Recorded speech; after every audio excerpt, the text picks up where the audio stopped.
Topic चल रहा था कास्टिक सोडा।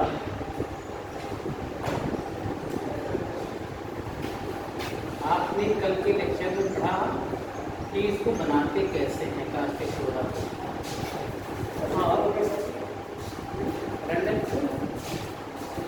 आज फिर कुछ लोग ना दिखा, कभी कभी क्यों आते हो आप लोग हैं? आप लोग नीट के लिए हो या 11-12 के? नीट के लिए थे नीट आगे तो रेगुलर आया करिए, गए तो क्या मतलब है पढ़ने का? ये ऑन है कैमरा, क्यों कैमरा कर दिए? ठीक है, आप पढ़ रहे थे दो विधियाँ कल हमने बताई थी, एक बताई थी नेल्सन मेथड और दूसरा बताया था। और नेल्सन मेथड में किससे बनाते थे? ब्राइन से बनाते थे। ब्राइन क्या होता है? सांद्र सोडियम क्लोराइड का विलयन होता है, इसे क्या कहते हैं? ब्राइन कहा जाता था। इससे हम बनाते थे। एक विधि और थी, हमने बताया था कास्टनर और केल्नर की विधि, कास्टनर एंड केल्नर। इसमें 3 चैम्बर थे, क्यों?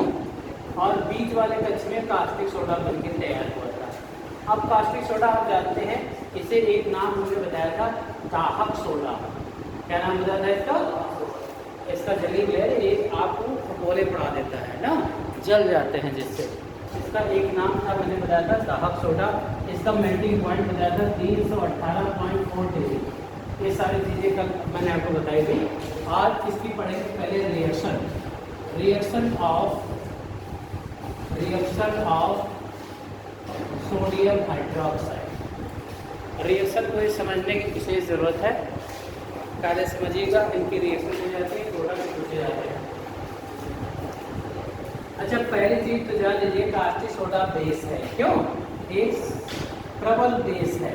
प्रबल बेस है तो ये क्या करेगा? अम्लों से क्रिया करेगा। किससे क्रिया करेगा? अम्लों से क्रिया। रिएक्शन विद एसिड, है ना? हेडिंग डाल लीजिए, रिएक्शन विद एसिड डालिए।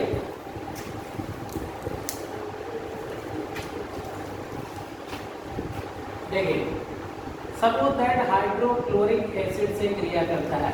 आप खुद रिएक्शन को बॉन्ड को तोड़ के बनाना सीखिए, है ना?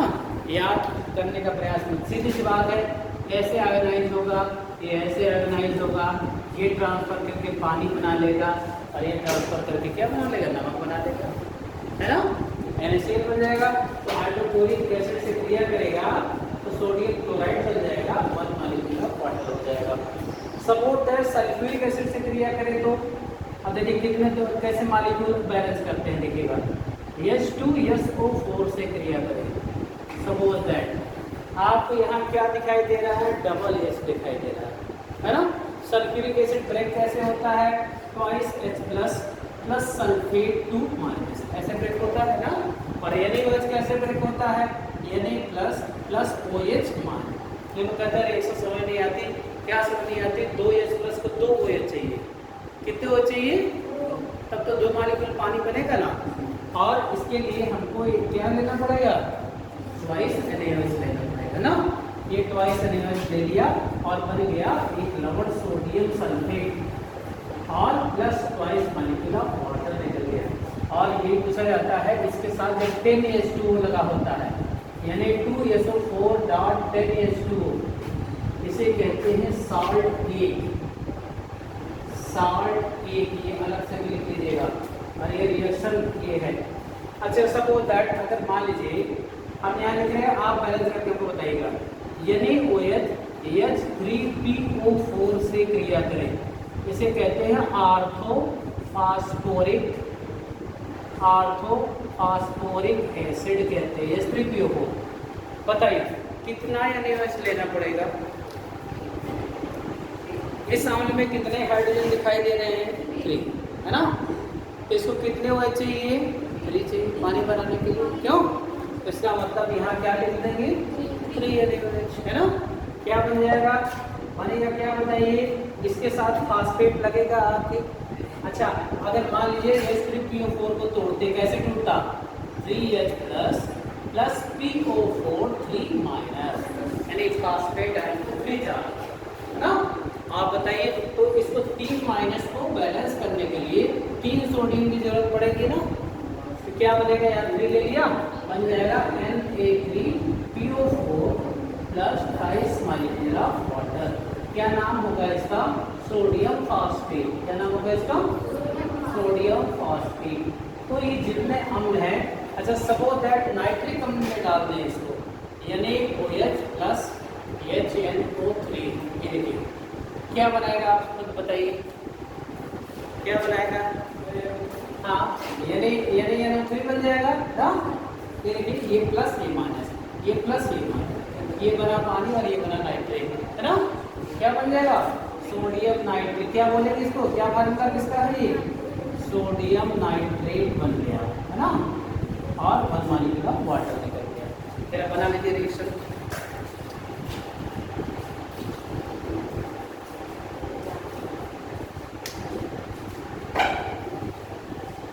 डॉट 10H2 लगा रहता है, उसे क्या कहा जाता है, सॉल्ट के।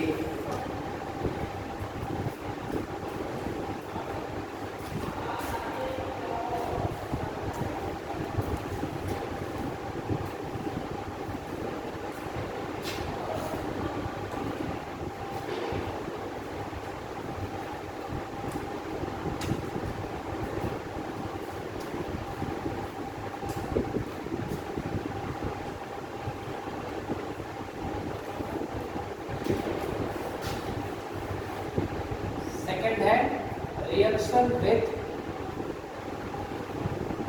एसिडिक ऑक्साइड, अम्लीय ऑक्साइडों से क्रिया।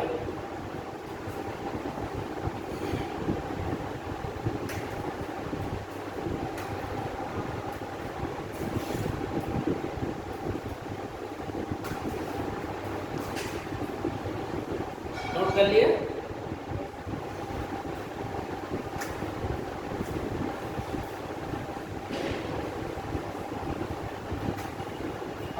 पहले रिएक्शन है reaction with carbon dioxide, reaction with CO2।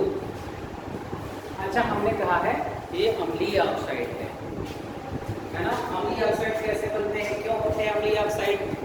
अच्छा बताइए, कार्बन डाइऑक्साइड को अगर पानी में घोल दें तो क्या होगा। एक बिल्कुल बेसिक से रिएक्शन में बता रहा हूँ, लेवल इस तरह लेवल की बेसिक से बताइए। अगर ये घुल जाए पानी में, आपको पता है वाटर में ऑक्सीजन भी डिजॉल्व होता है ना, और तो कार्बन डाइऑक्साइड भी डिजॉल्व होगा, है ना, CO2 भी डिजॉल्व होगा। क्या मिलके बन जाएगा, देखिए ये आपसे इसके साथ जुड़ करके H2CO3 बन जाएगा। क्या बन जाएगा, ये देखिए हाइड्रोजन कार्बोनेट या कार्बोनिक एसिड इसको कहते हैं। क्या कहते हैं इसको, कार्बोनिक। ये बॉडी में भी बनता है, pH बैलेंस जब होता है तो कार्बोनिक एसिड बनता है। इसीलिए ये ऑक्साइड क्या है, जिन ऑक्साइडों को पानी में घोलने पर एसिड बनते हैं, क्या बनते हैं, उन्हें क्या कहते हैं, अम्लीय ऑक्साइड कहते हैं ना। अच्छा बताइए, देखिए एक एग्जाम्पल, अगर इस बात देखिएगा कैसे होगी, क्यों अम्लीय ऑक्साइड कहा गया। जैसे सल्फर डाइऑक्साइड है, अच्छा बताइए अगर इसको पानी में डाल दें तो बनेगा H2SO3।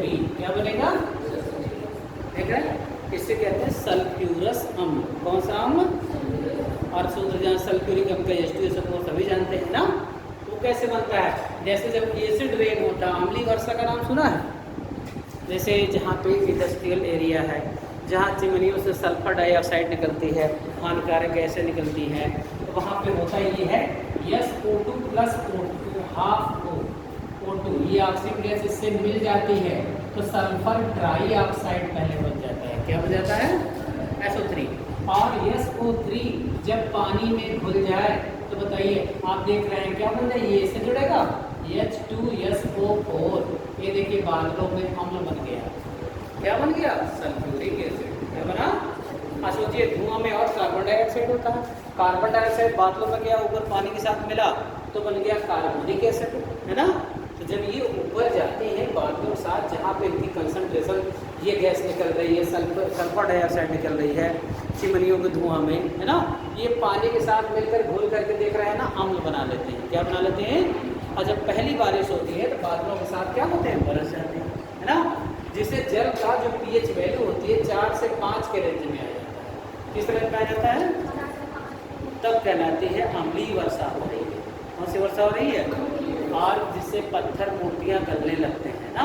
आप देखिए ताजमहल में जाइए, कभी जाना हो, पहले जितना वाइट संगमरमर का बना हुआ ताजमहल था, अब जाकर देखिए धीरे धीरे क्षतिग्रस्त होता है, धूमिल होता है, उसकी परत चमक होता जा रहा है ना। या पुराने मंदिरों में जाइए जिसमें आप इधर खजुराहों में देखिए बहुत सारे मंदिर हैं ना, खजुराहो पास में अजंता एलोरा गुफाओं में कभी चले जाइए, देखिए वहाँ पत्थर वो जो मूर्तियाँ हैं ना घिस रहे हैं, है ना। और पत्थरों में मूर्तियों को घिसने का मेन रीज़न है ताजमहल की चमक का खोता जाना, एसिड रेन। क्योंकि आपको पता है आगरा में चमड़ा की फैक्ट्रियाँ हैं, वहाँ जूते चप्पल बहुत बनते हैं, कानपुर में, आगरा में, है ना। और उधर बगल में आगरा से 70-80 किलोमीटर दूर मथुरा रिफाइनरी है ना। देखा है जहाँ पर तेल का शोधन किया जाता है, तो वहाँ की चिमनियाँ जो धुआं बनता है बहुत ज़्यादा प्रदूषण क्रिएट करता है। तो ऐसे स्थानों पर अम्लीय वर्षा होने के चांसेस ज़्यादा है ना। तो इन्हें अम्लीय ऑक्साइड क्यों कहा? क्योंकि ये पानी के साथ मिलकर अम्ल बनाते हैं। क्या बनाते हैं?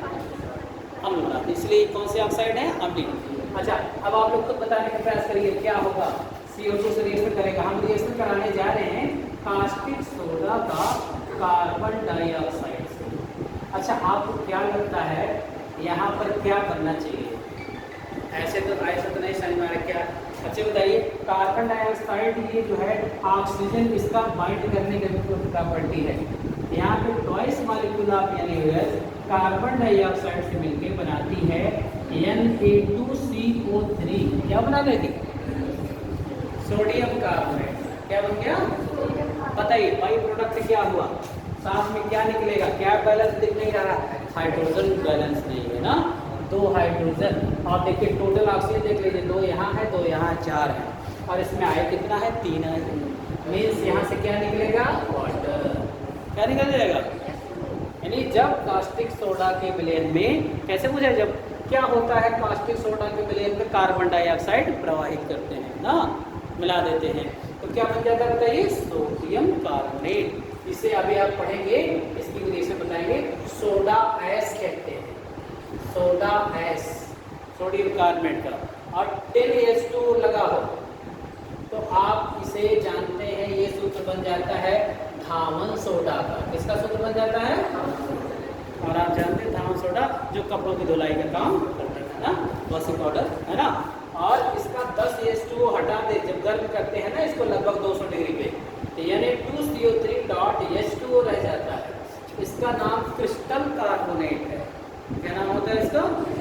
Crystal carbonate. इनके नाम बदल जाते हैं, है ना। ये हाइड्रेटेड फॉर्म में है और ये एक केवल जलीय फॉर्म में है। अच्छा, आप बताइएगा, मैं फिर से नहीं सुनने जा रहा हूँ, आप बताइएगा आप क्या बनेगा?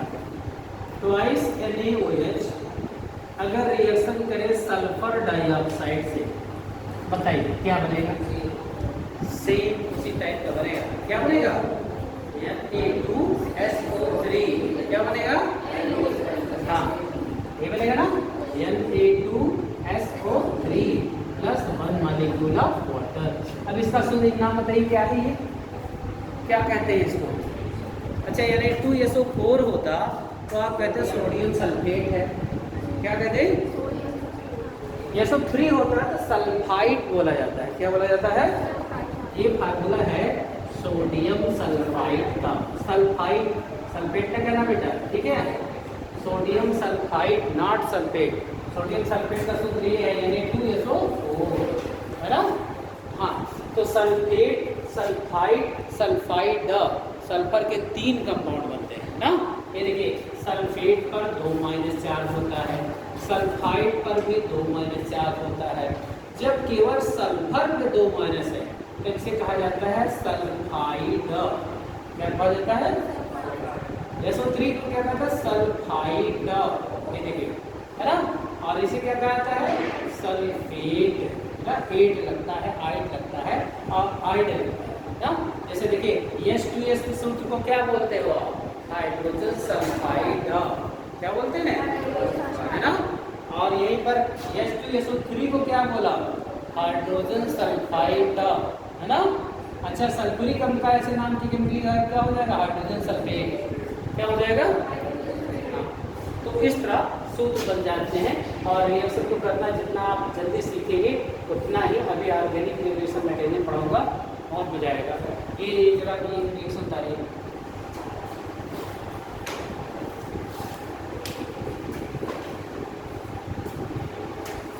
अम्लीय ऑक्साइडों से क्रिया।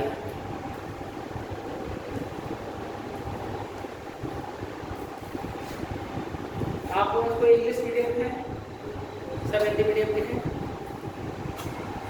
हाँ,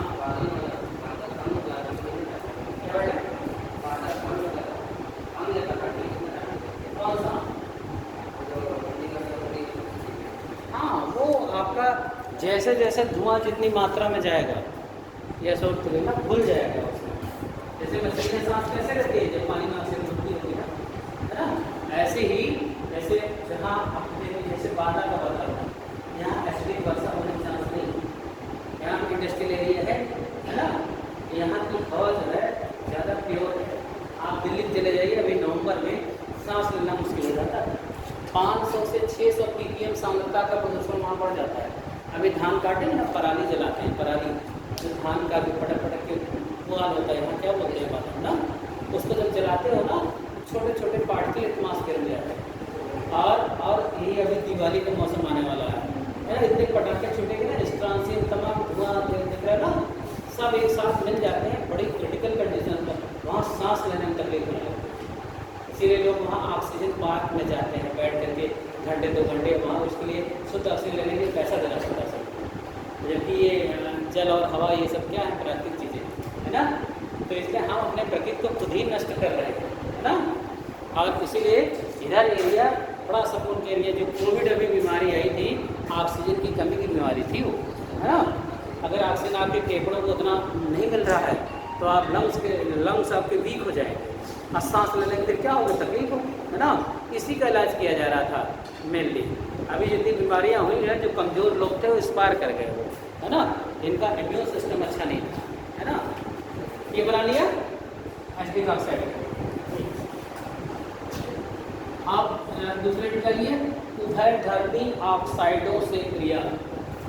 उभयधर्मी ऑक्साइडों से क्रिया, reaction with amphoteric oxide, reaction with amphoteric oxide.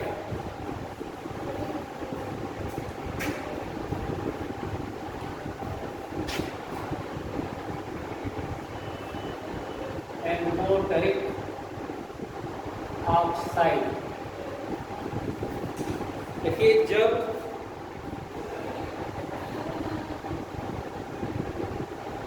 Caustic soda की क्रिया, जब कास्टिक सोडा की क्रिया aluminium zinc tin, aluminium Al zinc gamma tin, tin का फार्मूला क्या होता है, Sn, है ना, Sn टिन है ना, एल्युमिनियम का Al, जिंक का लेड का Pp, है ना। इनके जो ऑक्साइड होते हैं, पहले कंप्लीट सेंटेंस करिए, एल्युमिनियम टिन जिंक लेड आग के ऑक्साइडों से होती है, आग के ऑक्साइडों से होती है, तो घुलनशील यौगिक, घुलनशील यौगिक प्राप्त होते हैं।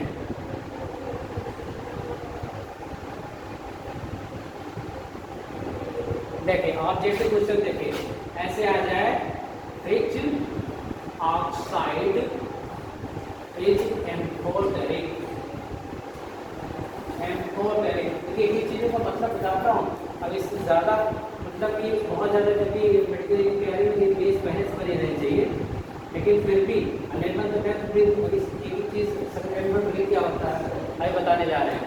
अब देखिए जैसे आ जाए, यदि 2 लिखा हो, B लिखा हो आपका NGO, C लिखा हो ZnO, D लिखा हो SO2, कौन सा आप एम्फोटेरिक का पहले मतलब समझ, उभयधर्मी, क्या कहते हैं? आपने एक बात ना करो जी, बात करना तो जाओ, कोचिंग करते हो, कोचिंग कर रहे हो, हाँ कोचिंग तो बच्चों कुछ नहीं है, अगर यहाँ ना समझ में आए तो भाग जाओ, ठीक है?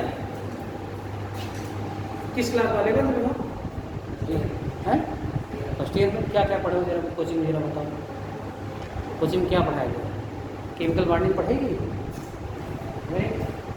और साइंस पढ़ेगी, पढ़ा दी गई है? चलो बताओ aluminium triple plus silicon 4 plus में किसकी त्रिज्या बड़ी है? कौन पढ़ा है? इन दोनों में कौन पढ़ा? ये सिलिकॉन है, ये एल्युमिनियम है, कौन पढ़ा है दोनों में? और मैं देता हूँ मैग्नीशियम में, बताओ इन तीनों में कौन पढ़ा है? आप रेगुलर क्लास दिए थे पीरियडिक प्रॉपर्टी में, जबरदस्त घटता बढ़ता क्रम मैंने पढ़ाया है ना, लेक्चर लिए होंगे ना, आपके इंटरमीडिएट देके कंपटीशन लेवल तक पढ़ाया जाता है, जो मुझे यहाँ लेक्चर मिलता है, लेकिन तुम्हें कोई कॉन्सेप्ट नहीं रटवा दिया जाता है बस ऐसे। आप अपनी नोट्स उठा के देखिए कैसे किस तरह मैंने बताया है। सम इलेक्ट्रॉनिक होने की दशा में, स्पष्ट लिखवा जिन्होंने मेरा लेक्चर दिया होगा जब पीरियडिक टेबल पढ़ा रहे थे, हमने कहा सम इलेक्ट्रॉनिक, अब सम इलेक्ट्रॉनिक भी नहीं पढ़े होंगे। सम इलेक्ट्रॉनिक मतलब जिसमें इलेक्ट्रॉनों की संख्या समान है, ठीक है ना? देखो इसका परमाणु क्रमांक 13, इसका परमाणु क्रमांक 14, इसका परमाणु क्रमांक 12, यानी से 12 होता है ना। अब देखो धन का मतलब क्या है? 13 में 3 निकाल दिया ना, कितने इलेक्ट्रॉन बचे? 10 इलेक्ट्रॉन। सिलिकॉन का 14 होता है, 14 में 4 निकाल दिया, 10 इलेक्ट्रॉन। 12 में 2 निकाल दिया, 10 इलेक्ट्रॉन। देखो इन तीनों आयनों में इलेक्ट्रॉन की संख्या क्या हो गई? समान, है ना? सम इलेक्ट्रॉनिक है, आइसो इलेक्ट्रॉनिक कहते हैं ना। सम इलेक्ट्रॉनिक होने की दशा में जिसका परमाणु क्रमांक ज्यादा उसकी त्रिज्या छोटी। ये देखिए कॉन्सेप्ट लिखा है, जिसका परमाणु क्रमांक, किसका, तीनों में किसका परमाणु क्रमांक ज्यादा है? सिलिकॉन का, है ना? तो सबसे छोटा कौन हो गया? सिलिकॉन। फिर कौन छोटा होगा? एल्युमिनियम। और ये देखो ये 12 है सबसे बड़ा, है ना? और मैंने रीजन भी सब रीजन सही बताया था आप लोगों को, ऐसा क्यों होता है। देखो जैसे देखो आप एल्युमिनियम का मान लो ये नाभिक है, अच्छा परमाणु क्रमांक बराबर इतना जानते होंगे, प्रोटॉनों की संख्या भी होती है ना, अब बराबर इलेक्ट्रॉनों की संख्या होती है ना, जितने प्रोटॉन उतने इलेक्ट्रॉन होते हैं, अब परमाणु क्रमांक के बराबर होते हैं। इसके नाभिक में कितने प्रोटॉन हैं? 13 प्रोटॉन भरे हैं ना। और देखो पहले में 2, दूसरे में 8, तीसरे में 3 इलेक्ट्रॉन घूम रहे होंगे, ऐसा होगा एल्युमिनियम का फिगर, है ना। अच्छा बताओ दूसरे 13 प्रोटॉन एल्युमिनियम में है, दूसरा एक नाभिक है जिसमें बताओ 14 प्रोटॉन है और 2, 8, 4 भरे होंगे इसमें, राइट ना। अच्छा अब आपने बाहरी कक्षा से इलेक्ट्रॉन को निकाल दिया है, तो बताइए पहली बात ये कोष खत्म हो जाएंगे एक एक ना, तब पर भी आप कहोगे अरे ये तो दूरी बराबर है ना। लेकिन क्या फैक्टर मैंने बताया था? अच्छा बताओ अब सबको 10-10 इलेक्ट्रॉन को खींचना है अपनी ओर, क्योंकि प्रोटॉन धन होता है और इलेक्ट्रॉन ऋण होता है ना, और धन और ऋण में आकर्षण बल लगता है कि नहीं। तो बताओ अब 13 प्रोटॉन को 10 को खींचना है, यहाँ 14 प्रोटॉन को 10 को खींचना है, और मैग्नीशियम के केस में 12 प्रोटॉन को 10 को खींचना है। बताओ कौन तेजी से खींचेगा? 14 वाला। अरे भाई प्रोटॉन ज़्यादा हो तो इलेक्ट्रॉन बहुत है। अच्छा मान लीजिए हम कमज़ोर हो गए, तुम स्ट्रांग हो गए ना, जैसे मैं नाभिक हूँ, हमारे पास 14 हार्स पावर का ताकत है ना। अब हमें 10 हार्स पावर वाली चीज़ को खींचना है, और अगले के पास 13 हार्स पावर की ताकत है, एक के पास 12 हार्स पावर, तो जिसकी पावर ज़्यादा है वो जल्दी खींच लेगा नाभिक को, है ना। इसका मतलब अगर हमारे नाभिक में अगर प्रोटॉन ज़्यादा होंगे, इलेक्ट्रॉन को तेज़ी से अपनी ओर क्या कर लेंगे? खींच लेंगे। अब खींच लेंगे तो इसका रेडियस, खींचने का मतलब क्या? कोष धीरे धीरे कम हो गया, यानी त्रिज्या क्या हो गई? घट गई ना। जब नाभिक में प्रोटॉन, इसीलिए मैंने समराइज लिखवा दिया था, सम इलेक्ट्रॉनिक होने की दशा में जिसका परमाणु क्रमांक ज़्यादा उसकी त्रिज्या छोटी है, और जिसका परमाणु क्रमांक कम उसकी त्रिज्या बड़ी, है ना। ये सब कॉन्सेप्ट आपको उतना क्वेश्चन नहीं, जो आपको उसमें लिखा है ना NCERT से पढ़ा वैसे सब कहाँ छुट्टी ले लेते हैं। देखिए अब यहाँ देखिए मैंने इससे क्वेश्चन बना दिया ऑब्जेक्टिव। हमने अभी लिखवाया कि किस किस धातुओं के ऑक्साइड उभयधर्मी होते हैं, एल्युमिनियम का लिखवाया, क्यों? जिंक का लिखवाया, है ना, और लेड का लिखवाया, है ना। इन धातुओं के ऑक्साइड उभयधर्मी। उभयधर्मी का मतलब अब समझ लीजिए, जैसे मेढक उभयचर होता है, दोहरा व्यवहार, जल में भी रहता है और जमीन पे भी रह सकता है। आपने देखा होगा कभी कभी महुआ आम के जो पेड़ है, पेड़ों पर भी मेढक रहते हैं और उनकी त्वचा खुरदुरी टाइप की हो जाती है ना, और जो पानी में रहता है वो सटकता रहता है ना। तो उसको जो है रेकोफोरस, तमाम उसके कई नाम दिए गए हैं। तो उभयधर्मी जो होते हैं, जो दोहरा व्यवहार रखते हैं। कैसा व्यवहार रखते हैं? यानी ये जरूरत पड़ने पर अम्लीय भी हो सकते हैं, जरूरत पड़ने पर क्षारीय, उसके साथ जैसा मिलाओगे उसका अपना स्वभाव बदल देते हैं। दोहरे गुण वाले ना, है ना। जैसे कि अभी आपने को लिखा कार्बन डाइऑक्साइड अम्लीय ऑक्साइड ना, इसको जल में घोला तो कार्बोनिक एसिड बन गया ना। इन ऑक्साइड में जब जल में घोलेंगे तो या तो ये क्षारीय बन जाएंगे या तो ये अम्लीय, दोनों स्वभाव दिखाएंगे, है ना। ऐसे ऑक्साइड जो दोहरा गुण धारण करते हैं उन्हें हम उभयधर्मी इंग्लिश में कहते हैं एम्फोटेरिक ऑक्साइड, है ना। अब देखिए, हाँ अब जरा बताइए कौन सा ऑक्साइड आपका सही होना चाहिए? जिंक, है ना। जिंक ऑक्साइड हमने बताया। एल्युमिनियम, ये देखिए लाइन लिखवाने का क्या मतलब है? एल्युमिनियम का, जिंक का, लेड का, अगर कहीं ऑक्साइड आ जाए तो उसको लिखेंगे आप, वही अम्लीय ऑक्साइड है ना। अच्छा, ये वाला एग्जाम्पल दिया था अम्लीय ऑक्साइड में ना।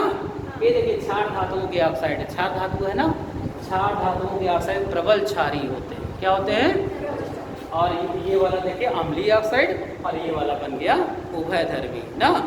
जरूरत पड़ने पर अम्ल की बात, जरूरत पड़ने पर क्षार की तरह बिहेव करेगा। ये ऑब्जेक्टिव उतार लीजिए, फिर इसकी रिएक्शन में बताओ।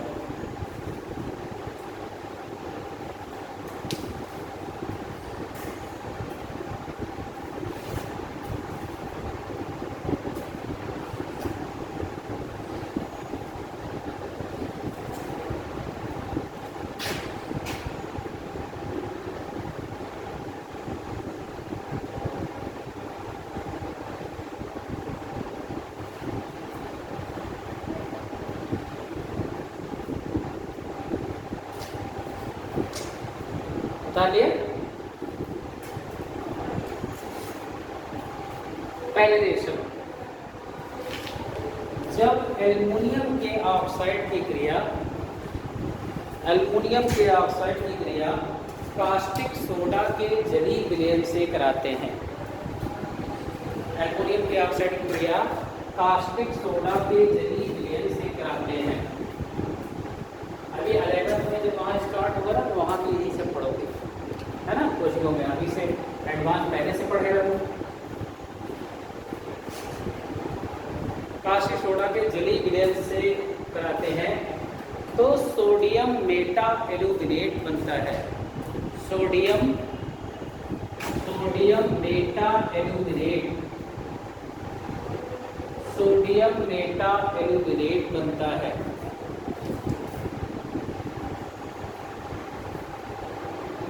जो घुलनशील है,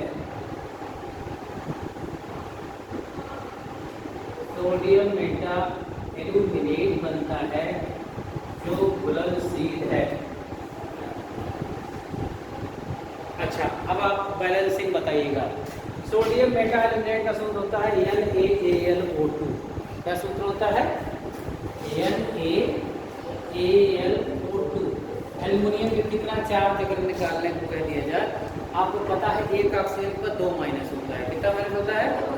2 ऑक्सीजन होगा तो 4 माइनस इसकी वजह से हो गया ना। अच्छा, एक सोडियम पर 1 धन चार्ज होता है, ये +1 हो गया ना। तो एल्युमिनियम में कितना चार्ज आएगा? 3+। क्या आएगा? 3+ ना। तो तभी तो ये 4 को न्यूट्रल कर पाएगा ना। एल्युमिनियम में 3 धन चार्ज होता है ना।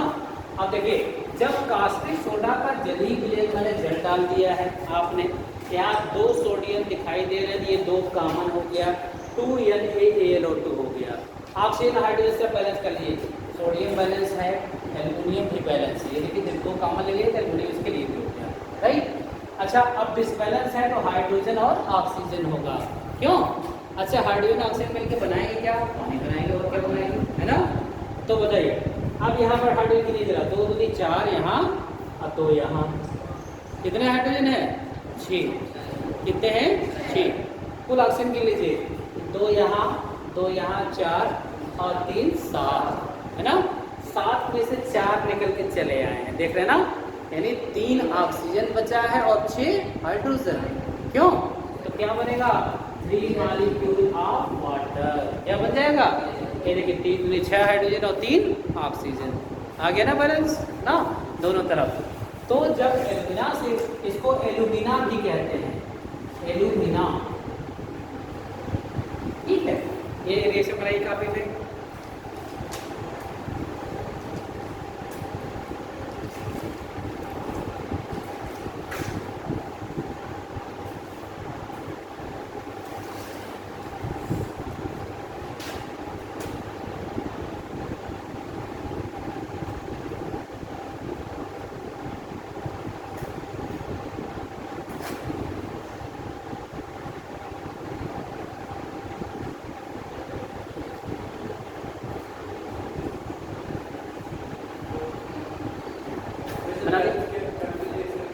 हाँ बेटा, अब बैलेंस करने के लिए आपको 2 विधियाँ बताई जाती है।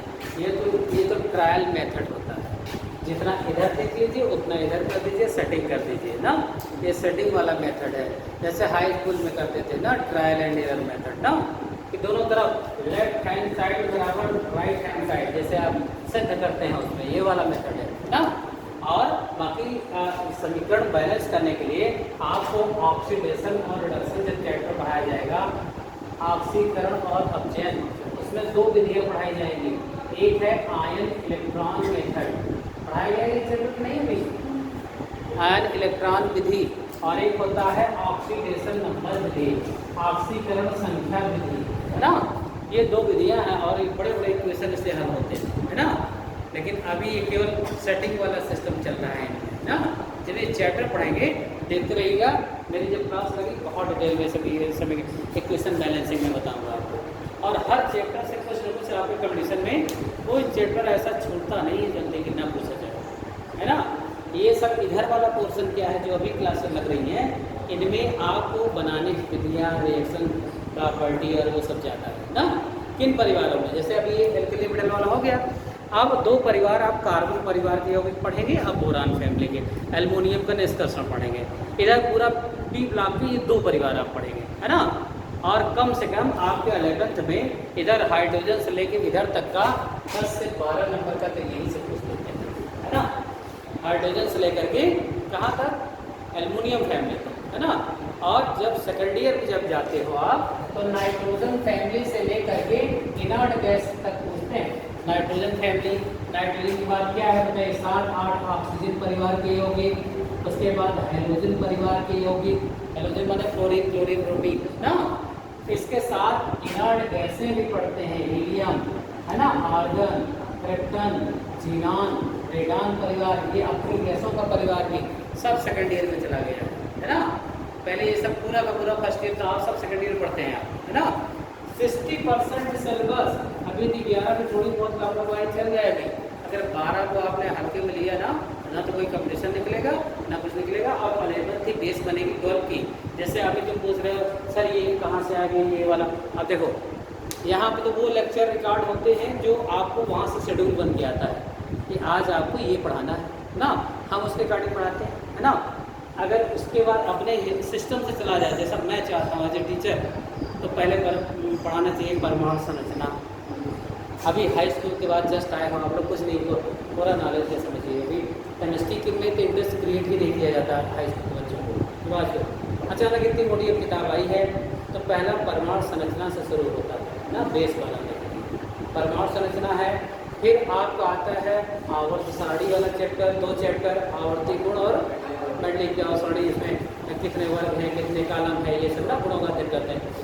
उसके बाद फिर आता है रासायनिक बंधन, बहुत बड़ा चैप्टर है, बहुत डिटेल पढ़ाना चाहिए। केमिकल बॉन्डिंग, है ना, कैसे स्ट्रक्चर बनते हैं, कैसे क्या होता है। फिर आता है रिडॉक्स रिएक्शन, ऑक्सीकरण और अपचयन वाला चैप्टर, है ना। फिर पढ़ाया जाना चाहिए, तब शुरू होना चाहिए हाइड्रोजन, क्षार धातुएं, फिर प्रॉपर्टी। अरे कुछ अणु परमाणु बारे में, चार्ज के बारे में जान जाओ, है ना। यहाँ तो रिएक्शन में तब पर मैं इतना तोड़ बता रहा हूँ, नहीं तो ऐसे लिख के रिएक्शन ऐसे याद करवा दिया जाता है। लो रिएक्शन याद कर, रिएक्शन याद करने वाली चीज़ नहीं है, रिएक्शन समझने वाली चीज़ है। अभी ऑर्गेनिक में जाओगे ना मैकेनिज्म से वहाँ समझेंगे। और ये तो फर्स्ट 2 किताबें हैं 11th में, यूनिट 1 यूनिट 2 है ना। ये जो रिडॉक्स रिएक्शन की बात कर रहे हैं एनसीईआरटी में देखना, सेकंड बुक का पहला चैप्टर है ना। और उसमें रासायनिक साम्यावस्था होगी है ना, और पीएच मान निकालने वाला आयनिक इक्विलिब्रियम होगा, और उधर ऑर्गेनिक होगा। आईपीएसी नाम जिसमें सीखते हैं ना, आईपीएसी नाम, फिर कार्बनिक यौगिकों का वर्गीकरण, हाइड्रोकार्बन, मेथेनोथेन बनाने की विधियाँ है ना, उधर ऑर्गेनिक चलती है पूरी है ना। सेकंड सेमेस्टर में सेकंड बुक में 11th है ना। तो कुछ जब ये आप जैसे कि अब आप सेकेंड ईयर में चले, सेकंड ईयर में एल्कोहल फिनॉल ईथर से लेके उधर बायोमॉलिक्यूल तक पूरी ऑर्गेनिक ही ऑर्गेनिक है ना। और ऑर्गेनिक केमिस्ट्री का ऑर्गेनिक केमिस्ट्री की जान है। अगर आप इंडस्ट्री में जाना चाहते हैं एज ए केमिस्ट, क्योंकि दवाइयाँ और वो सारी चीज़ें उसी ब्रांच ऑफ ऑर्गेनिक का पार्ट होता है। और ऑर्गेनिक में अगर 3 चैप्टर आपको न समझ में आए 11th में, अब देखिए यही पढ़ा दिया जाता है आईपीएसी, मैकेनिज्म, हाँ, और क्या कहता है आइसोमेरिज, समावयवता। 3 चैप्टर ऑर्गेनिक की जान है। अगर 11th में नहीं पढ़ा आपने, फिर ऑर्गेनिक बाउंस करेगी, आपको कोई भी टीचर केमिस्ट्री का अच्छा नहीं समझा पाएगा है ना। तब आप इसे देख के बस क्यों रटोगे, अगर ये क्या होगा। अगर जरा से स्टैंडर्ड आपको कोई पढ़ा दिया, जैसे मेरे तरीके मैं लोअर से हायर तक जाता हूँ, अगर अपने अकॉर्डिंग लेक्चर हो तो है ना, तो फिर बाउंस ऐसे करेगा, इसलिए क्या पढ़ा, मैकेनिज्म क्या चीज़ होती है ना। और जब तक वो ना पढ़ोगे आपका आईआईटी और इसका सपना छोड़ दीजिए। फिर आप ये इंटर के बाद या तो बीए करोगे, आर्ट साइड हो जाओगे, या फिर पीएचडी करोगे, रट के जो है पास कर ले जाओ केमिस्ट्री। अगर साइंस में इंटरेस्ट है 11th को कायदे से पढ़िए, तब बनेगी बेस इंटरमीडिएट फाइनल की है ना, जिसमें कंपटीशन में 60% इंटर फाइनल का कवर होगा और 40% आपका 11th का आता है। जैसे रासायनिक बॉन्डिंग से, पीरियोडिक टेबल से है ना, प्रॉपर्टीज से है ना, तो ये बनेगा। इंटर फाइनल का कि मैं आपको बता रहा था, रोज नए नए चेहरे दिखाई देते हैं मुझे। बैसोड़ी गुप्ता इसी मतलब यही की सेंट मैरिज की बड़ी लड़की, और प्रकृति प्रजापति, 2 लड़कियां, पेपर में भी नाम आया था मेरी पढ़ाई हुई। केवल कहीं ना कोटा जाना ना कहीं कुछ जाना, यही क्लास है। लेकिन ये मैं इंडिविजुअल पढ़ाया था, तो वो पहले टर्म में इंटर फाइनल में 93% बोर्ड में भी ले आई, और साथ साथ आईआईटी में सेलेक्ट हो गई। आप चाहे तो पता कर सकते हैं उनको। और यही लड़कियां हैं। अभी कल मैं संडे के लिए घर में जाऊंगा, मैं इनवाइट हूँ, उसका एनआईटी पटना में हो रहा है, सिविल इंजीनियरिंग में है। हाँ हाँ हाँ, वही बात कर रहे हैं ना। तो मुझे वहाँ पे जाने से उसको पढ़ा छोड़ा फिर नहीं गया, कई बार मुझे मिलाया, इसकी व्यवस्था का नहीं जा पाया। लेकिन मुझे एनआईटी पटना जाना है, ब्रांच वहाँ सेलेक्ट करना था उसको, कौन सी ब्रांच में सर, तो उसे संबंध डिस्कशन करने जाएंगे। और एक मिल रहा है कंप्यूटर साइंस ब्रांच मिल रही है ना। तो जब आप बच्चे यही 11th 12 करके बेस बना करके, तो क्यों ख्वाबों में जीते हो। आपने मेहनत बढ़ा दो है ना, मेहनत बढ़ा दो, 11th को एकदम पकड़ के पढ़ो, मैथमेटिक्स और तीनों। लेकिन ये है केवल केमिस्ट्री संभालने से काम नहीं चलेगा। केमिस्ट्री सबसे ज़्यादा स्कोरिंग होता है, समय बचाता है। अगर आपका केमिस्ट्री में इंटरेस्ट जग गया ना, तो पता चला कि 30 क्वेश्चन में पता चला 25+ कर गए केमिस्ट्री में है ना। फिजिक्स में 15 क्वेश्चन रह गए, तब भी कोई बात नहीं है, ठीक है। मैथमेटिक्स में 15 क्वेश्चन कर लो, 25 15 15 जोड़ देना, 30 25 55 क्वेश्चन हो गया। और एक क्वेश्चन 4 नंबर का होता है। इतना भी करके अगर सॉलिड चले जाओ तो बताओ 55 गुणे 4 पे लगभग 220 का आंकड़ा पहुँच जाएगा, और आपका जेईई जो मेंस लेवल है क्वालिफाई है ना। आप फिर एडवांस में जानते हो कितनी मिनट गई है, पेपर भी पढ़ा करिए। मतलब वो 50 नंबर केवल एडवांस में लड़की पाई है प्रकृति, उसको एडवांस में क्वालिफाई होता है। इतना कठिन पेपर होता है, टफ पेपर होता है। जब पेपर टफ होता है, सीधी सी बात है, मेरिट क्या जाएगी, डाउन जाएगी है ना। उन्हीं में जो महारथी हो जाएंगे उन्हीं का सिलेक्शन है ना। 40 नंबर से शुरुआत हुई है, आईएससी का 35-39 से शुरुआत हुआ, ओबीसी का 40 के आसपास है, 40 के ऊपर 45 से ऐसे समथिंग से जनरल है ना। इतना आप ले आइए, आपको एडवांस आईआईटी कॉलेज मिल जाएगा है ना। लेकिन एडवांस का लेवल फिर एडवांस है, और हाई लेवल पढ़ना पड़ेगा उसके लिए। अभी क्लास में बात करते हैं, ठीक है। हेलो, तो उसके लिए आपको ये बातचीत ये करनी और दोस्ती और ये सब करना बंद करना पड़ेगा 2 साल है ना। जिसके जितने ज़्यादा कम दोस्त हैं वो जीवन में उतना ही सफल है, आप जानेंगे अगर दोस्त आपको बिगाड़ने वाले हैं कि अरे यार चलो घूम आए तो ये कराए, सब कुछ करते हुए कुछ नहीं कर सकते आप, है ना। आपको फोकस करना पड़ेगा किसी एक चीज़ पे, अच्छी बुक पढ़ना पड़ेगा, अच्छे साथी बनाने पड़ेंगे जो आपके माइंड को डाइवर्ट ना करें, है ना। चलो यार पिक्चर देख रहा है, चलो और ये कर रहा है, कर रहा है, चौराहेबाजी कर रहे हैं, है ना। ऐसा नहीं चलेगा फिर, या तो पढ़ लो या तो फिर बाकी जिसको ईश्वर ने पहले दिया है उसको कमाने और खाने की वजह पहले देनी चाहिए। जियोगे तो, लेकिन सांस नहीं जी पाओगे, है ना। तो ये सब चीज़ें आती हैं पढ़ाई लिखाई से ही ना। नॉलेज होगा ऐसे बोलेंगे। केमिस्ट्री फिजिक्स और ये मैथ के जो है टीचर जो होते हैं ना, अगर उनके पास नॉलेज है ना, कहीं भी खड़े हो जाएं, वृद्धावस्था जब तक उनके शरीर में ताकत है ना, तब तक पैसा उनके बोलने से चढ़ता है ना। इलाहाबाद में समझ लो मैं पढ़ाता था, 70-80 हज़ार रुपये में मंथली केवल कोचिंग से निकाल लेता था। गवर्नमेंट जॉब मेरी अलग थी, कोचिंग अलग थी, है ना। हाँ बिल्कुल, मैं वही का प्रोडक्ट हूँ। मैं अभी तो 2018 में आया हूँ, है ना। तो मतलब इतना अगर आप बात लगातार बोल रहे हैं, आप मुझसे कहिए कि आज सर ऑर्गेनिक शुरू कर दीजिए, अभी मैं कहूँ ऑर्गेनिक शुरू कर दूँ, फिर सर लास्ट चैप्टर पढ़ाना है, आज मैं लास्ट चैप्टर शुरू कर दूँ। अभी जो लेक्चर लगते हैं ये हमारे मन के थोड़ी लगते हैं, और वहाँ से आता है सर आज लेक्चर ये पढ़ाना है, तो शुरू हो गए। मतलब क्यों, ये कहाँ से आता है, इतना लंबा समय पढ़ाने का जो अनुभव है। 2003 से लेके अब समझ लो 19 साल पढ़ाता हो गया केमिस्ट्री, है ना। इंटर, बीएससी, नीट, मेडिकल सब, है ना। लेकिन जिस लेवल के बच्चे होते फिर टीचर को उसी तरह से डाइवर्ट होना होता है। अब मैं मैं अंग्रेजी में जान कहूँ तो धारा प्रवाह अंग्रेजी पढ़ाऊँ, लेकिन फिर और क्या रही है, ये क्या चल रहा है, और बाउंस करने लगेगा, है ना। तब आप कहोगे टीचर में क्वालिटी निकाल कर अरे मुझे समझ नहीं आया, मैं क्लास नहीं ले, आपका अरुचि उत्पन्न हो जाएगा, है ना। और उसकी वजह है टीचर नहीं, आपका बेसिक, है ना। अगर बेसिक से सारी चीज़ें सिस्टम से पढ़ाई जाएँ तो आपको केमिस्ट्री जैसा विषय बहुत इंटरेस्ट आएगा। आपको मैथ और फिजिक्स से भी अच्छा लगेगा केमिस्ट्री, है ना। क्योंकि केमिस्ट्री जीवन से जुड़ा विज्ञान, बायोलॉजी भी इसमें है, जैसे बायोमॉलिक्यूल, है ना। प्रोटीन पढ़ना है, विटामिन पढ़ना है, ये पढ़ना, दवाइयाँ, है ना। कितना इंटरेस्ट दिखा है, आप बुखार हो गया ये ले लो तो बस आधे झोला छाप कर हो जाओगे, है ना। यदि केमिस्ट्री जानते हो, पाचन हमारे शरीर में पाचन कैसे हो रहा है, सांस कैसे ले रहे हैं, उसकी भी क्रियाविधि चल रही है शरीर में, है ना। तो क्योंकि आपके जीवन से जुड़ा हुआ विज्ञान है, इसलिए बहुत ही इंटरेस्ट समझ में आएगा आपको केमिस्ट्री में। लेकिन अब पता चला कि आप कोई पूछे अच्छा बताओ एल्युमिनियम में कितना चार्ज होता है, तो आप कोई बता ही ना पाओ, है ना। ग्लूकोज का सूत्र क्या होता है, आप कंपनी में गए, मान लीजिए इंडिया लिमिटेड में आपका इंटरव्यू चल रहा है, कहते बेटा ये बताओ ग्लूकोज एक पुड़िया में बांध के दे दिए सफ़ेद होता है, और एक पुड़िया में यूरिया खाद पीस के दे दिए जाए, अब बिना चखे बताओ कौन ग्लूकोज है कौन यूरिया, है ना। तो इतना प्रेजेंस ऑफ माइंड आपको प्रैक्टिकली होना चाहिए। आप ग्लूकोज का परीक्षण जानते हो, यूरिया का परीक्षण जानते हो, कैसे क्या करेंगे, है ना। आप बता दो मॉलिश टेस्ट कर देंगे, आप कर देंगे मॉलिश टेस्ट क्या है। आप जो आपको बायोमॉलिक्यूल अच्छे टीचर से पढ़ोगे, नहीं तो रटवा देंगे, टेस्ट में कुछ नहीं बताएंगे, है ना। आपको ना तो लैब में ले जाकर प्रैक्टिकल कराएंगे आपको, तो वैसे तो प्रैक्टिकल का सब्जेक्ट है ना। आप समझिए ऐसे मौके क्या बोल सकते हो, देखिए वहाँ पर क्लासेस चल रही हैं उनकी इतिहास भूगोल वालों की, ऐसे खड़ा बोल दो या केमिस्ट्री फिजिक्स और मैथ का ये हथियार है, अगर ये ना रहा तो केमिस्ट्री फिजिक्स आप पढ़ाई नहीं सकते रियल में, कुछ भी इस तरह का है नहीं है कि नहीं, कि केवल बोलने से काम चल जाए, आपको ब्लैक बोर्ड का यूज़ करना ही पड़ेगा। आइए, हाँ ये बताइए प्रॉब्लम आने में 8 बजे से करवा सकते हैं, कल 8 बजे से सर,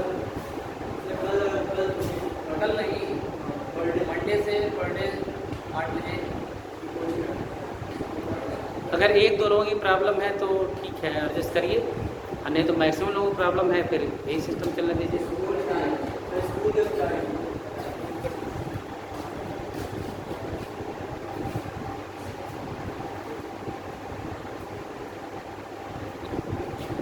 चलिए ओके, ये इसे उतार लिया ना, ठीक है। देखते हैं काम व्यवस्था को पाती है, तो अलग अलग करने की बात कर रहे थे। हाँ आगे सेकंड पॉइंट लिखिएगा,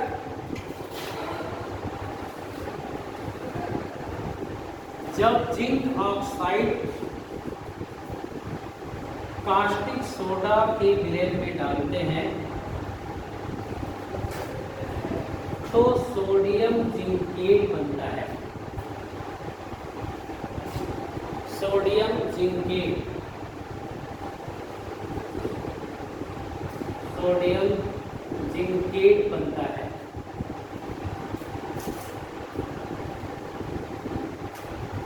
सोडियम जिंकेट बनता है। ये देखिए, अब आप बैलेंस करिए, ये रहा जिंक ऑक्साइड है ना, ये रहा कास्टिक सोडा है ना, और फार्मूला सोडियम, इसी बारे फार्मूला भी याद करते हैं, Na2ZnO2 किसका सूत्र है, सोडियम जिंकेट का। अब भी आप देख रहे होंगे कोई हाइड्रोजन डिसबैलेंस है, हाइड्रोजन और ऑक्सीजन ज़्यादा ज़्यादा ना। अब आप देखिए Zn, एक Zn इधर आ चुका है, राइट, दो सोडियम आ चुका है। अब अगर डिसबैलेंस होगा तो केवल वाटर, क्यों, आप यहाँ देख रहे हैं दो हाइड्रोजन है और बचा कितना, दो, एक, तीन ऑक्सीजन है, एक ऑक्सीजन, माने एक मॉलिक्यूल वाटर यहाँ से निकल है ना। हाँ, सोडियम जिंकेट बनता है और ये भी घुलनशील होगी।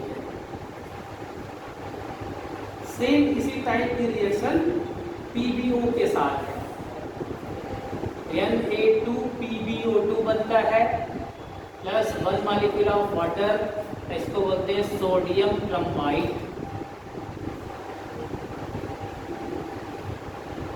Sodium bromide. ये दोनों रिएक्शन बता दीजिए, ये सब उभयधर्मी ऑक्साइडों से क्रिया है।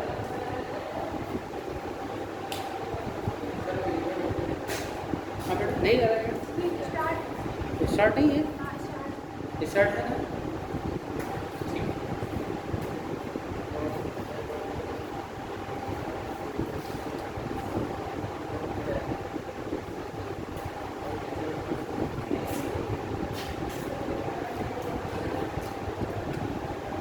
बना लिया। ये दो मेथड रेडॉक्स रिएक्शन का लेक्चर लगेगा कि दोनों मेथड में पढ़ाऊंगा, समीकरण कैसे बैलेंस करते हैं ना, ऑक्सीकरण संख्या कैसे निकालते हैं ना, उसमें सब पढ़ाया जाएगा। लेकिन देखिए कितनी शिकायतें मिल रही, रेगुलर नहीं रहते बच्चे ना, यहाँ पे ये समस्या है। चलिए, अधातुओं से क्रिया, reaction with non metal, reaction with non metal, अधातुओं से क्रिया। और ये जो दो क्रिया आप पढ़ने जा रहे हो बहुत ही इंपॉर्टेंट है कास्टिक सोडा की।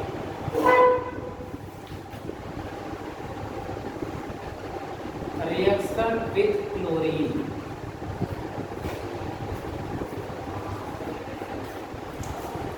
और ये वेरी मोस्ट इंपॉर्टेंट रिएक्शन, बहुत बार पूछी जाती है।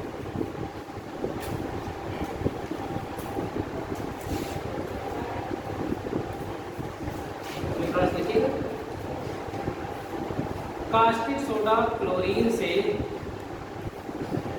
कास्टिक सोडा क्लोरीन से दो दशाओं में क्रिया करता है।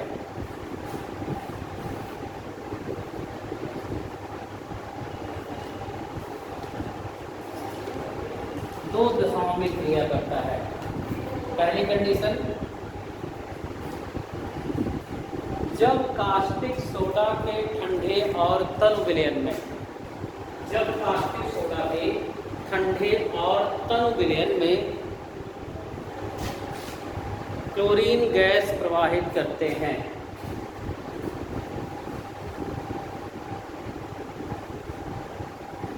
क्लोरीन गैस प्रवाहित करते हैं,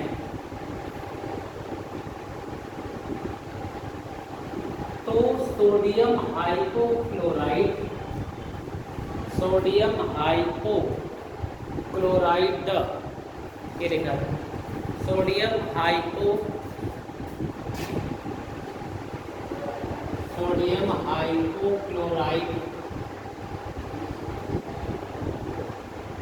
सोडियम हाइपोक्लोराइड बनता है। अब आप रिएक्शन बताइएगा, ये रहा, मतलब इसका कास्टिक सोडा का ठंडा विलयन होना चाहिए और डाइल्यूट होना चाहिए। डाइल्यूट का मतलब जिसमें कास्टिक सोडा बहुत ज़्यादा मात्रा में उपस्थित ना हो, है ना। जैसे मान लीजिए 100 ml पानी में 10 ग्राम 5 ग्राम घोल रखा हो तो विलयन 50% से ऊपर होगा तो सांद्र होता है। सांद्र मैंने गाढ़ा, तनु माने हल्का, है ना। इसका मतलब कंडीशन क्या होनी चाहिए, ये कंडीशन से ये क्रिया पूछी जाती है, कई बार पूछा गया है। तो ठंडा बर्तन होना चाहिए, तब बनता है एक यौगिक सोडियम हाइपोक्लोराइड, या आप कह सकते हैं सोडियम ऑक्सीक्लोराइड भी कह सकते हैं ना। ये देखिए, आप बताइए बचा क्या है, जरा बैलेंसिंग करना धीरे धीरे ऐसे सीखिए। अच्छा, एक क्लोरीन निकल गया है ना, और यहाँ पर कितने सोडियम है, 2, और यहाँ पे 1 आया है ना। अच्छा, क्लोरीन 2 है, 1 ही आया है, तो एक तो और बन जाएगा NaCl, क्या बन जाएगा, सोडियम क्लोराइड बन जाएगा। अब बाकी बैलेंस होगा वाटर से, क्यों, ये देखिए 2 हाइड्रोजन इधर दिखाई दे रहा है अभी ना, 2 हाइड्रोजन और 1 ऑक्सीजन डिसबैलेंस है, मीन्स क्या बनेगा, साथ में वाटर बनेगा, है ना। ये है ना, ये रिएक्शन कारीगर। तो सोडियम हाइपोक्लोराइड बनता है और सोडियम क्लोराइड प्राप्त होता है, उसी आगे काटेंगे पहले, सोडियम क्लोराइड प्राप्त होता है।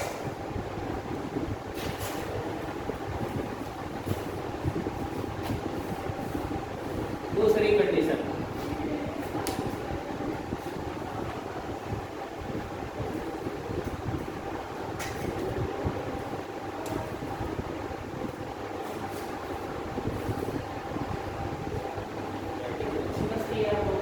फार्मूले भी ऐसे याद करते रहिए, ठीक है ना। सोडियम हाइपोक्लोराइड का सूत्र क्या है, NaOCl, है ना। हाँ, दूसरा, जब कास्टिक सोडा के गर्म और सांद्र विलयन में, जब कास्टिक सोडा के गर्म व सांद्र विलयन में, गर्म व सांद्र विलयन में क्लोरीन गैस प्रवाहित करते हैं, क्लोरीन गैस प्रवाहित करते हैं, तो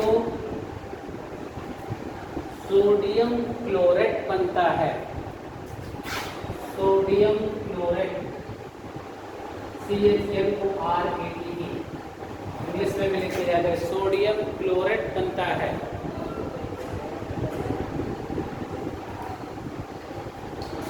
सोडियम क्लोराइड बनता है।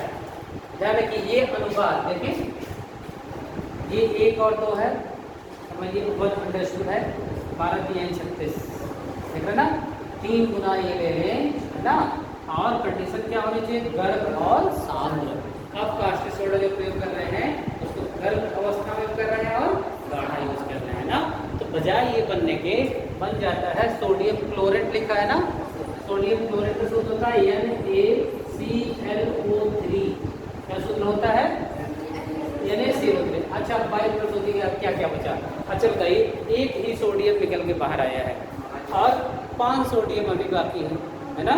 अच्छा, 1 क्लोरीन बाहर निकल गया, अभी 5 इधर भी बाकी है क्लोरीन, यानी 5 NaCl बन जाएगा, क्या बन जाएगा, नमक भी बनेगा ना, अभी डिसबैलेंस है ना, तो 5 मॉलिक्यूल ऑफ सोडियम क्लोराइड बन गया, प्लस अब जो डिसबैलेंस होगा क्या होगा, वाटर, है ना। गिन लीजिए हाइड्रोजन, तभी 6 हाइड्रोजन है यहाँ पे, हाँ 6 हाइड्रोजन मतलब 3 पानी बन के निकलेगा, कितना, है ना, 3 मॉलिक्यूल ऑफ वाटर, ये बन गई रिएक्शन। ये दोनों कंडीशन से पूछी गई है, क्या होता है, कास्टिक सोडा के गर्म और शांत विलयन में क्लोरीन प्रवाहित करते हैं ना, पास करते हैं, तो बन जाता है सोडियम क्लोराइड, सोडियम क्लोराइड और नमक जल्दी और सोडियम क्लोराइड, दोनों रिएक्शन बहुत इंपॉर्टेंट है।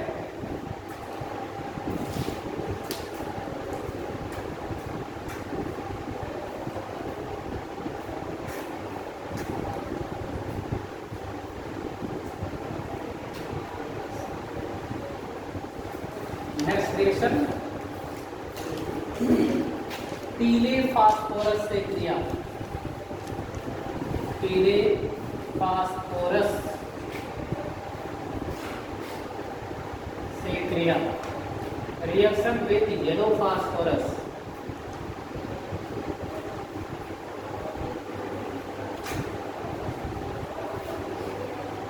अच्छा अब फास्फोरस के बारे में थोड़ा सा जान लीजिए। सफ़ेद फास्फोरस या पीला फास्फोरस, ये दो अवस्थाएं हैं, दोनों का सूत्र P4 के रूप में दिखाते हैं। फास्फोरस के कई रूप होते हैं, लाल फास्फोरस, सफ़ेद फास्फोरस, थोड़ी देर रख दीजिए, धीरे धीरे पीले में कन्वर्ट हो जाए, पीला फास्फोरस, बैगनी फास्फोरस, है ना, उसकी स्टेट है ना। और यहाँ जो लाल फास्फोरस नाम सुना होगा, जो माचिस का ऊपरी सतह ब्राउन कलर का होता है ना, वहाँ पे लाल फास्फोरस का प्रयोग करते हैं।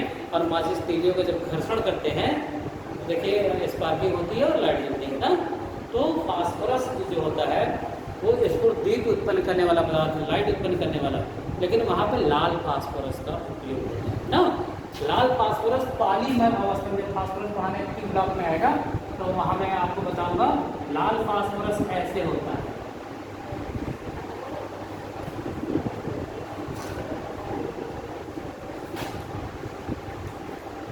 ये देखिए ऐसे जुड़ता हुआ चला जाता है, ये पॉलीमर फॉर्म में होता है।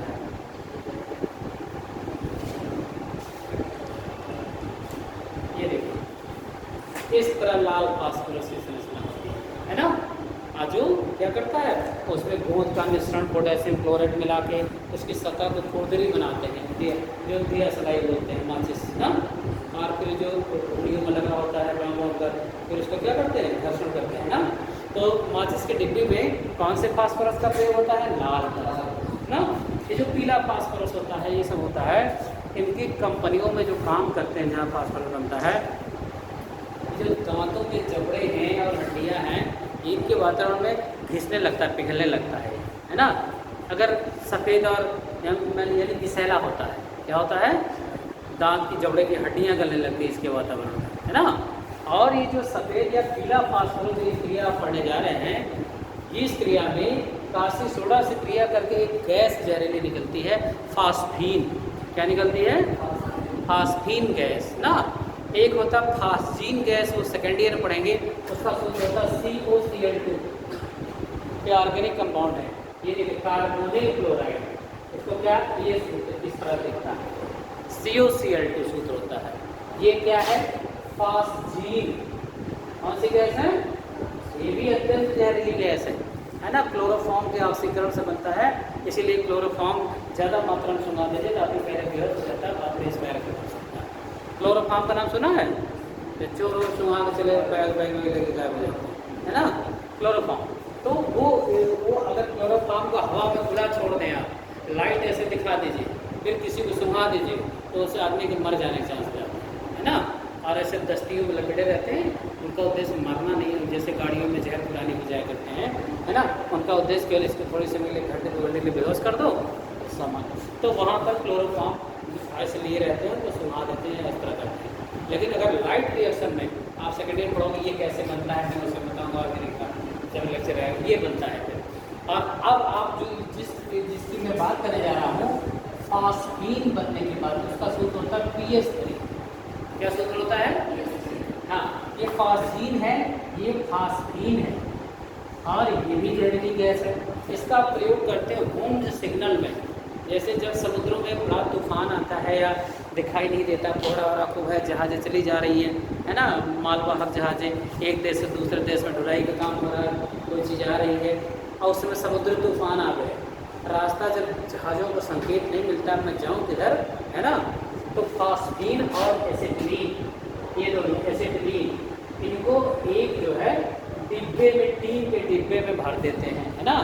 और डिब्बे के पीछे ऐसे गोला सा सुराख मार देते हैं, ऐसे छेद करके, और इसको एक सिरा मतलब रस्सी से ऐसे बांध करके इसको ऐसे पानी में फेंक दिया जाता है ना। जब पानी में फेंक दिया जाता है, दोनों जब मिलती है, पानी साथ रिएक्शन करती है, बहुत तेज़ी से चमक उत्पन्न होती है, ब्लास्ट बोलते हैं उसको, है ना, जो दूर तक दिखाई देती है। तो आगे वाली जहाज, पीछे वाली जो जहाज आती है, उसको संकेत मिलता है कि अब हमारा बंदरगाह आ रहा है, इधर से ही आओ, सेफ रास्ता। तो इसे कहते हैं होम सिग्नल। होम माने घर होता है ना, घर लौटने का संकेत, है ना। इसीलिए उसमें कौन सी गैस का प्रयोग होता है, फास्फीन, और क्या बना था, एसिटिलीन, है ना। तो ये दोनों गैसों को मिश्रण डाल के फिर बहुत तेज़ से पानी साथ रिएक्शन करके चमक उत्पन्न होती है, उस चमक को देख करके जहाज़ें घर लौटने का संकेत प्राप्त करती है ना। वो रिएक्शन आप पढ़ने जा रहे हैं सर, जिसका पीला या सफ़ेद फास्फोरस की क्रिया है ना। देखिए, जब पीले या सफ़ेद फास्फोरस की क्रिया, जब पीले या सफ़ेद फास्फोरस की क्रिया, पीले या सफ़ेद फास्फोरस क्रिया कास्टिक सोडा के जलीय विलयन से कराते हैं, कास्टिक सोडा के जलीय विलयन से कराते हैं, तो एक जहरीली गैस फास्फीन का निर्माण होता है।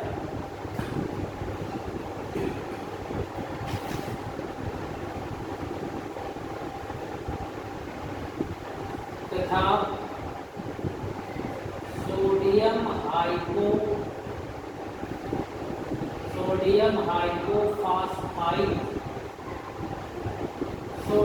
हाइपोफॉस्फाइड बनता है, सोडियम हाइपोफॉस्फाइड बनता है।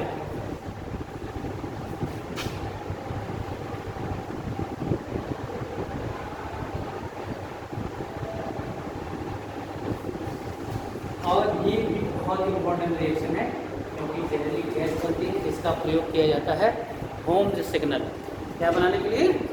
कभी कभी आप देखिए आसमान में, कभी देखिए जो हवाई जहाज होती हैं ऐसे धुआं टाइप का रास्ता छोड़ते जाती है, देखा है कभी ना, आसमान में करार दिखाई देता है ना, दूर से आ रही है तो ऐसे बादलों जैसा छोड़ती चली जाती है ना। तो यहाँ पे जो समुद्री जहाज़ें होती हैं, जब तूफान आता है वहाँ पे रास्ता क्लियर करने के लिए इस गैस का प्रयोग करते हैं। और ये दलदल में भी थोड़ी सी मात्रा में, दलदल जहाँ होता है ना, मार्स गैस में मेन होती है मेथेन, तो दलदल से कौन सी गैस निकलती है, मेथेन होती है। लेकिन इसके अलावा भी थोड़ी बहुत मात्रा में ये भी निकलती है, वर्षा के जल में भी थोड़ी बहुत मात्रा में पाई जाती है। ये देखिए रिएक्शन देखिए 1:3:3 के रेशियो में क्या बना, PH3। अच्छा बताइए 4 फास्फोरस से 4 में 1 ही निकल के आया है ना, इसका मतलब है यहाँ पर। अच्छा बताइए सोडियम कितने हैं, हाँ कितने सोडियम है, 3 है ना। हाँ बताइए कैसे बैलेंस होगा, 1 2 है, अभी आया है 2 आया है ना। हाइड्रोजन कितने हैं टोटल, 3 यहाँ आ गए और 3 9 है टोटल, है ना।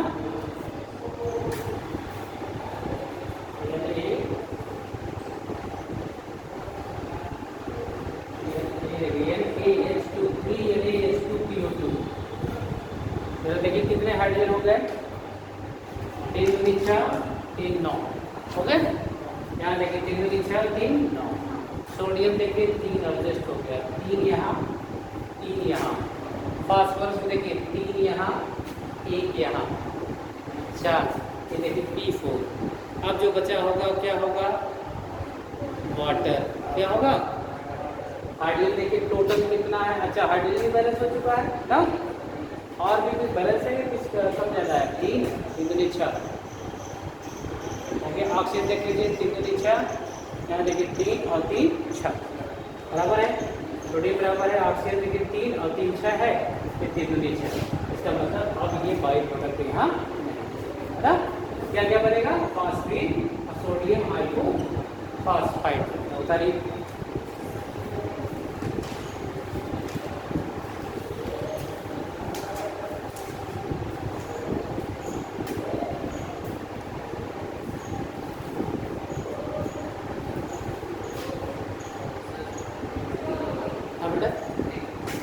बस 10 मिनट छोड़ना होती है।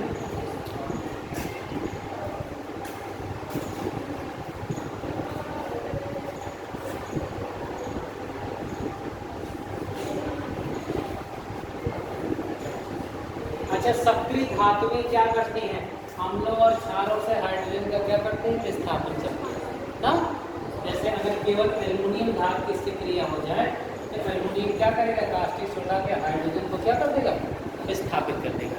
अच्छा एक तो यौगिक, अभी तो सोडियम कार्बोनेट पढ़ाना था, लेकिन अब हमारे है लेक्चर में तो इसको मैं पढ़ाऊँगा। एक दो बहुत मुश्किल यौगिक है पीओपी, प्लास्टर ऑफ पेरिस ना, इसके बारे में जान लीजिए। प्लास्टर ऑफ पेरिस शॉर्ट में कहते हैं, ये क्षारीय मृदा धातु का यौगिक है। Calcium sulphate hemihydrate, calcium sulphate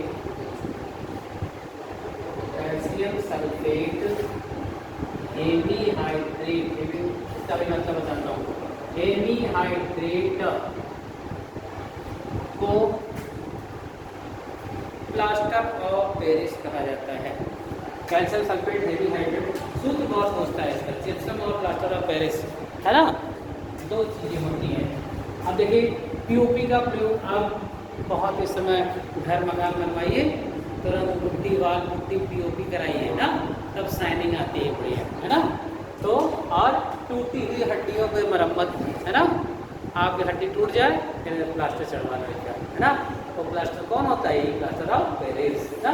जब थोड़ी देर बाद अगर इसको पट्टियों को ऐसे सफ़ेद सफ़ेद मटेरियल होता है ऐसे डाल दें और पट्टियों को फोल्ड कर दें, अब पानी में एक बार डुबाइए और हड्डियाँ जहाँ टूटी के चारों तरफ से लपेट दीजिए। थोड़ी देर में आप देखेंगे जम करके हार्ड हो जाएगा, है ना। तो हड्डियाँ उस स्थान से मूव नहीं करती हैं, है ना। तो ये तो जनरल क्वालिटी का है। एक होता है जिप्सोना, है ना, उसका नाम है, और उसको जो है ना ऐसे नीले नीले कलर का ऐसे पानी का है, प्लास्टिक पे उसको चढ़ाया जाता है। उसको जो है ना इतना हार्ड हो जाता है वो, उस पर आप चाहे लाठी चाहे लोहा की राड से मारिए फुल टूटता नहीं। और उसको जब निकालते हैं ना आरी से काटते घंटों तो लगता है उसे काटने में, इतना हार्ड हो जाता है। उसको जल्दी अपना पैर सही कराना है लेकिन महंगा होता है। तो ये सब ऐसे यौगिक हैं, मूर्तियाँ, सांचे, खिलौने ना, सब में पीओपी का यूज होता है। प्लास्टर ऑफ पेरिस घरों में भी कराते हैं दीवारों ना। और देखिए सल्फेट हेमीहाइड्रेट का मतलब आधा जल, क्या होता है? देखिए हाफ मॉलिक्यूल ऑफ वाटर। इसके सूत्र कई तरीके से लिखे जाते हैं कहीं कंफ्यूजन करने के लिए। जैसे देखिए आप इसको हाफ है तो यहाँ से मल्टीप्लाई कर दें और ऐसे लिखा जाता है CaS2O यहाँ लिखे ट्वाइस डॉट H2O, या तो ये सूत्र ऐसे भी लिख सकते हैं ना, या ऐसे लिखा जाता है कभी कभी CaSO4 ट्वाइस डॉट H2O, है ना। इसका मतलब है अगर आधा है तो आधे से 2 गुना है, इसका मतलब क्या है? 1 है ना। तो मतलब आधे का तो 2 गुना हुआ ना, है ना। तो इसका मतलब 2 भाग कैल्शियम सल्फेट हो, 1 भाग यदि जल हो, तब इसे कहा जाता है प्लास्टर ऑफ पेरिस, है ना। और जब 1 भाग कैल्शियम हो, ये देखिए, और 2 भाग वाटर एब्जॉर्ब किया ऐसे, तब इसे कहते हैं जिप्सम। क्या कहते हैं? अब बड़े ही उपयोगी पदार्थ हैं क्योंकि प्लास्टर ऑफ पेरिस बनता ही है जिप्सम से। कैसे बनता है? जिप्सम, है ना। इन दोनों पहले सूत्रों को लिख लीजिए। एक तो सूत्र पूछे जाते हैं। जिप्सम का सही सूत्र है ना क्या? हाँ,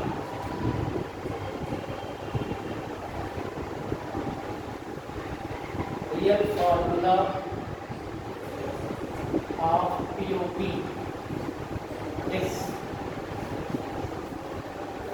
ए option calcium sulphate dihydrate, B option calcium sulphate 1/3H2O, C option 2CaSO4 dot H2O, D option CaSO4 dot 2H2O, और ये ट्वाइस। बताइए, देखिए मिलते जुलते सूत्र। हम क्या कह रहे हैं बेटा? रियल फार्मूला पीओपी इज, हम जिप्सम नहीं पूछ रहे हैं। आपको मैंने क्या बताया? यदि 2 भाग कैल्शियम सल्फेट हो, 1 भाग पानी, है ना। चाहे वो हाफ, अगर हाफ लिखा होता तो वहाँ 1 होता ना, और उसका दुगना कर दिया गया। बताइए रियल सूत्र क्या है? ये क्या लिखा है? ये लिखा है, देखिए ये है, यानी सी आंसर ये राइट आंसर, ये जिप्सम है ना। और ऐसा कोई सूत्र ही नहीं बनता, गलत सूत्र दिख रहा है भटकाने के लिए, है ना। और ये भी देखिए 2 दूनी 4 हो गया, क्यों? अरे भाई 2:2 माने 1:1 रेशियो हो गया, क्या हो गया, है ना।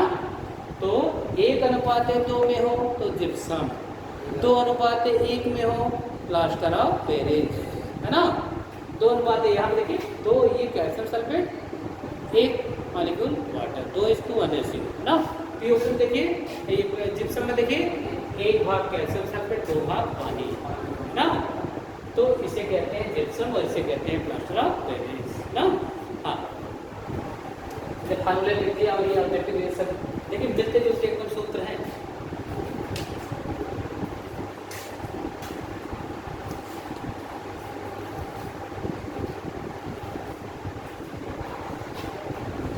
बस 2 रिएक्शन और बताना है, बस कैसे बनता है और कैसे टूटता है। प्लास्टर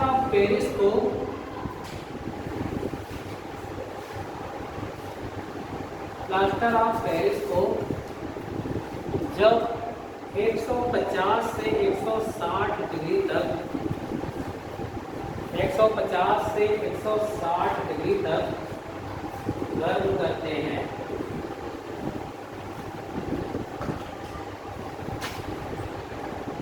तो प्लास्टर ऑफ पेरिस बनता है।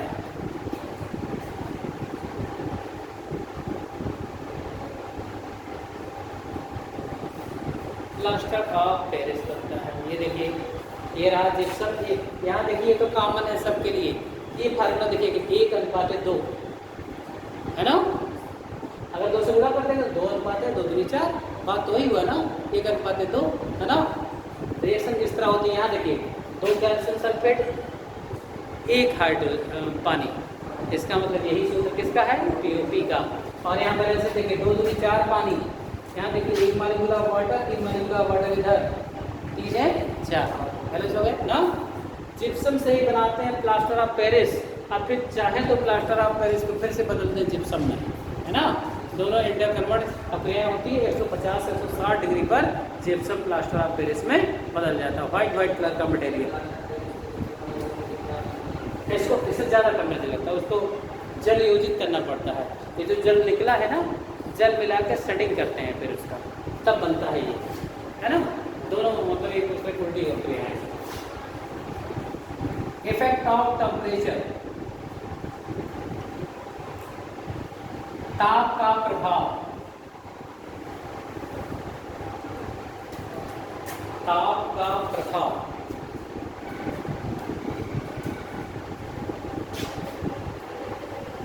ताप का प्रभाव।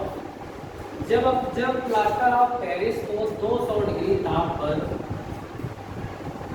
प्लास्टर ऑफ पेरिस को 200 डिग्री ताप पर गर्म करते हैं, 200 डिग्री ताप पर गर्म करते हैं तो निर्जल कैल्शियम सल्फेट प्राप्त होता है।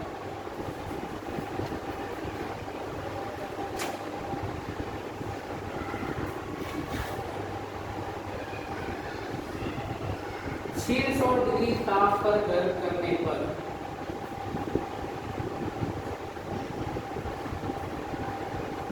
600 डिग्री ताप पर गर्म करने पर बीटा कैल्शियम सल्फेट प्राप्त होता है।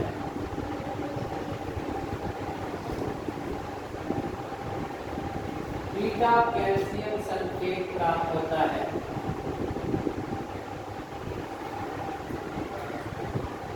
बीटा कैल्शियम सल्फेट प्राप्त होता है। और यदि इसे 1100 डिग्री तापमान तक गर्म कर दें,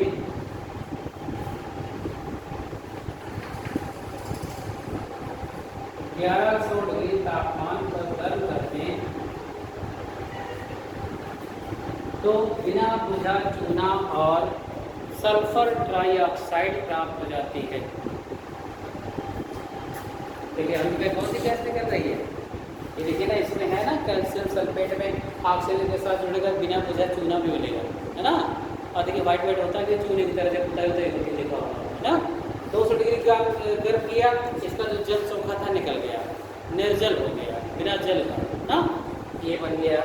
ठीक है, 600 डिग्री पे गर्म किया तो क्या हो गया, इसको क्या बैलेंसिंग करें ना, कैल्शियम सल्फेट है ना। फिर ये इसका कलर थोड़ा सा बदलने लगता है, थोड़ा सा रेडिश हो जाता है ना, तो उसको बीटा कैल्शियम सल्फेट कहते हैं। और 1100 डिग्री तापमान कर देते तो पूरा टूट करके ये देखिए CaO निकल जाता है। अब क्या बचा, SO3, मट्टी से क्या निकला, सल्फर ट्राइऑक्साइड, और अंत में बिना बुझा चूना में कन्वर्ट होता है ना। ये टेम्परेचर का इफेक्ट है किस पर, प्लास्टर ऑफ पेरिस, है ना। बना लीजिए और इसको